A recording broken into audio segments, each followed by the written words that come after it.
It's my pleasure to introduce our next speaker from Innovate Israel, Itai Green, who's the founder and CEO of that company, Innovate Israel. Hi, Welcome. and thank you very much for inviting me.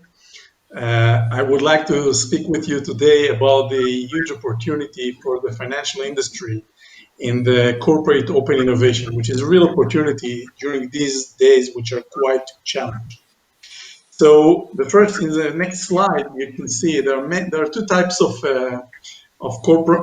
companies during the COVID-19. There is one type of companies that their employees are watching Zoom in front of Zoom during the crisis, and the other one are those that are watching Netflix. They're all working at home, but those that are in front of Zoom during the crisis are really working hard and integrating new technologies during the crisis and preparing some kind of surprise to their competitors. The COVID-19 is really a huge opportunity. And the basic thing is really that there is an arrogance in corporations, an arrogance of success. They tend to think that what used to work for them in the past is going to work for them in the future. It's going to be enough. So if there's one thing that I want you to take out of my presentation is the understanding that it's not anymore, and they have to change. During the crisis, we could see that corporations with a high level of flexibility were managing the crisis much better than others which are not relying on technology. And everyone is talking nowadays about the efficiency. Everyone wants to maximize efficiency. Maximizing efficiency is only with technology. In the next slide is actually a quote that I like very much, which is the basic idea of open innovation. The understanding that most of the smartest people are working for someone else, not for you.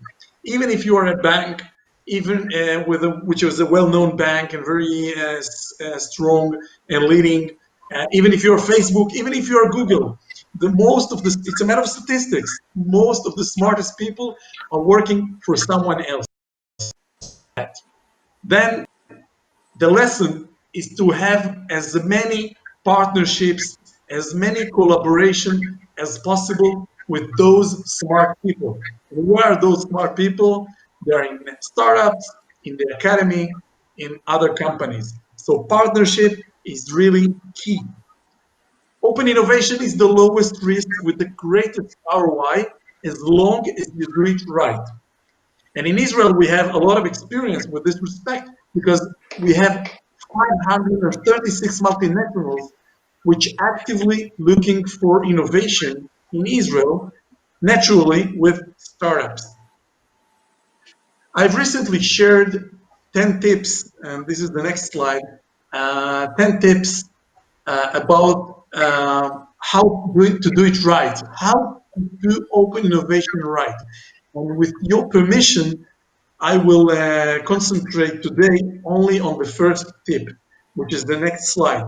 And the tip is to have a strong and real commitment from the C-level, but it's not enough. Also from the board level, from the board members. And I've recently shared an article, which is the next slide, about the ignorance of board members with regard to innovation. And this is a huge risk for the future of the companies, for the future of the banks, and for the future of the insurance companies. These board members are risking the future of your companies. And there is a lack of know-how.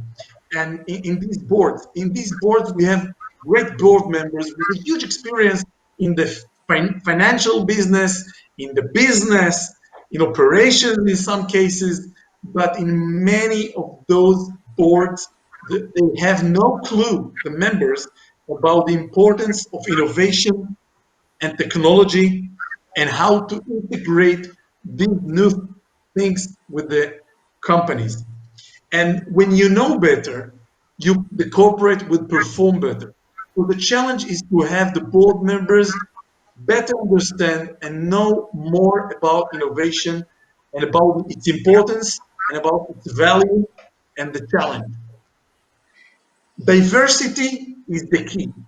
We have to have a diversity of professionals in the board member. It's not enough to have what we already have. We need to have also people in the board with an experience in innovation and technology.